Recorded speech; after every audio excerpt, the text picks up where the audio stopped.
Se to, o patrz jak ci napisali, powiedz jada na kole i przetłumacz co to znaczy po polsku. Jada co? Jada na kole.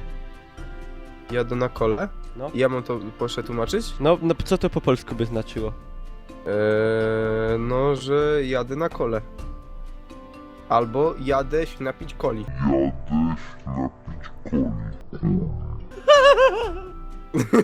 Aaa, śmieszne. Patrzcie jak róży. Ja to wiedział, że tak będzie!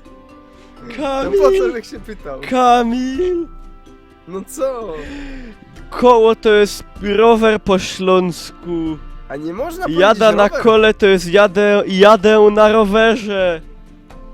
A, Boże! no. Ale to było blisko, bo na przykład może być ten, jak się nazywa, monocykl? Też na Tyś jednym jest, kole, nie? tyś jest kurwa monocykl. Proszę cię. Już dość, już nie pytajcie się go takich rzeczy. Dajcie spokój. Albo dejcie pokój.